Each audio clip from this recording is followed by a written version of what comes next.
Daily. Taste the Daily.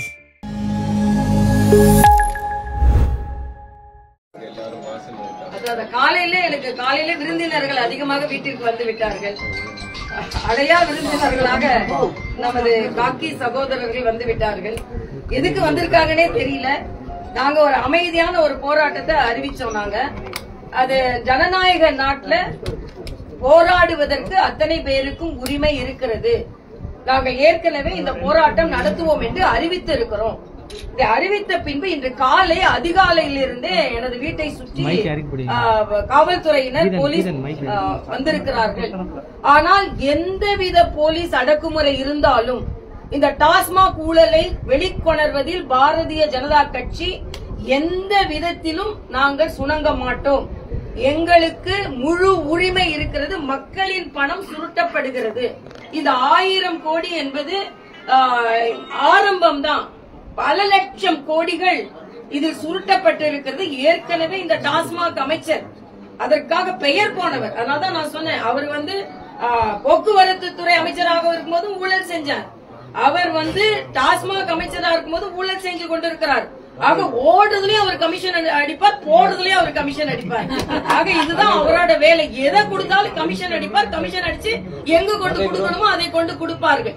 ஆக இதை வைத்துத்தான் இவர்கள் கட்சியும் ஆட்சியும் நடத்தி கொண்டிருக்கிறார்கள். அதனால் பாரதிய ஜனதா கட்சி எத்தகைய அடக்குமுறைக்கும் நாங்கள் அடங்க மாட்டோம்.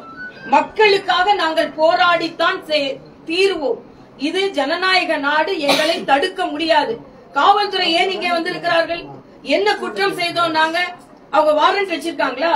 காலையிலிருந்து எங்களோட தொண்டர்கள் எல்லாரையும் நான் பாராட்டுகிறேன். எல்லாரும் போர் வீரர்களை போல துணிச்சலாக கைதாகி கொண்டிருக்கிறார்கள். இன்று போர் ஆரம்பித்து விட்டது. தமிழகத்தில் உள்ள ஊழல் அத்தனையும் நாங்கள் வெளிக்கொணர்வோம். அதற்கு பாரதிய ஜனதா கட்சி ஓயாமல் நாங்கள் பாடுபடுவோம். நாங்கள் மக்களோடு இருக்கிறோம் என்பதை நான் தெரிவித்துக் கொள்கிறேன். இல்ல மேடம், நீங்க அண்ணாமலை 1000 கோடி ஊழல்னு சொன்ன உடனே அமலாக்கத்துறையும் 1000 கோடி ஊழல் சொல்றதா செந்தில் பாலாஜி சொல்றாரு. அது எப்படி ஒரே பிகர் பாத்தீங்கன்னா 2 பேரும் ஒரே சரியா சொல்ல முடியும்னு கேட்கிறேன். அமலாக்கத்துறையின் தகவலைத்தான் அண்ணாமலை வெளிக்கொண்டிருக்கிறார். சும்மா இதெல்லாம் முன்னால சொன்னியா, நீ முன்னால் வருகிறாயா, நான் முன்னால், இதெல்லாம் சும்மா ஜிமிக்ஸ் பண்ணிட்டு இருக்கிறாங்க. நீ ஊழல் செஞ்சியா இல்லையா? ஊழல் செய்தீர்களா இல்லையா? கமிஷன் வாங்கப்பட்டு இருக்கிறதா இல்லையா? ப்ராபபிளி ஒரு அண்ணாமலை குறைவா சொல்லிட்டாரு, கவலைப்படுறாரோ என்னமோ. என்ன பொறுத்த வரைக்கும் நாம நிறைய செஞ்சுட்டோமே, என்ன குறைவா தானே சொல்றாங்க அப்படின்னு வேணா இருக்கலாமே தவிர, இன்னும் ரொம்ப குறைச்சு மதிப்பிடுறாங்களே நம்மள நினைக்கலாமே தவிர, மற்றபடி அவங்க மனசாட்சிக்கும் தெரியும், ஆட்சிக்கும் தெரியும், மனசாட்சிக்கும் தெரியும் அவர்கள் ஊழல் செய்து கொண்டிருக்கிறார்கள், கமிஷன் வாங்கி கொண்டிருக்கிறார்கள் என்பது. ஆக இதை நாங்கள் வெளிக்கொணர்கிறோமே என்ற பயம் அவர்களுக்கு. அதனால் பயந்து போய் காலையில் இருந்து ஏதோ குற்றம் செய்தவர்கள் வீட்டை சூழ்ந்து கொள்வதை போல, இப்படி போலீஸ் குற்றம் செய்தவர்களை சூழ்ந்து கொண்டால் பெண்கள் எல்லாம் தமிழ்நாட்டில் பாதுகாப்பா இருப்பாங்க. எங்களுக்கு எல்லாம் பாதுகாப்பு இருக்கிறது. எங்களை போய் நீங்க பாதுகாத்து என்ன பண்ண போறீங்க? இவ்வளவு பாதுகாப்பு எனக்கு வேணாப்பா, நீங்க எல்லாம் கொஞ்சம் போயிட்டு வாங்க, நான் சொல்ல போறேன். அவ்வளவுதான். நிச்சயமாக நான் போய் தான் ஆகும். இப்ப நாங்க எல்லாம் போய் தான் இருக்கோம். அவங்க என்ன வேணாலும் செஞ்சுக்கிட்டோம்.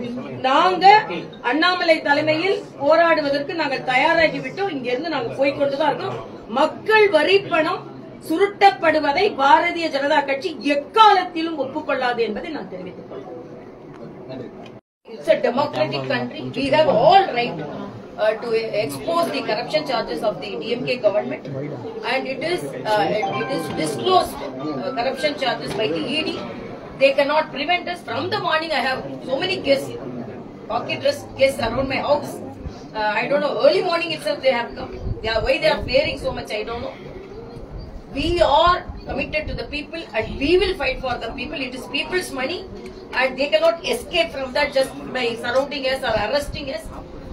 So we are against this custody, and we will proceed. And this corruption, this minister is known for that corruption, and he has been jailed for that. But in spite of that, he is telling that, okay, you disclose your transparency. But why you are surrounding us? Even ordinary Karyakartas, all our office bearers have been arrested. I strongly condemn this activity, and we won't fear such activity. No, nothing can stop us from agitating, and nothing can stop us from exposing these type of harassment, this type of corruption, any harassment. Our Karyakartas are ready to face. We are bold enough to face.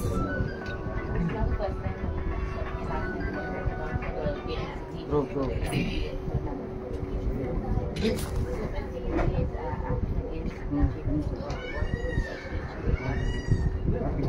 now they are fearing because they thought they can be continuing their corruption charges. Nobody will be there to control them. And now we have started it. Now all the other opposition parties also will be with us. This is a very big corruption charges. 1,000 crores is only a beginning. There will be lakhs and lakhs of crores. Everybody knows. Even the media was writing previously. So we are committed to expose this corruption. And whatever may be the activities from the government, whatever may be the force they apply on us, we will proceed.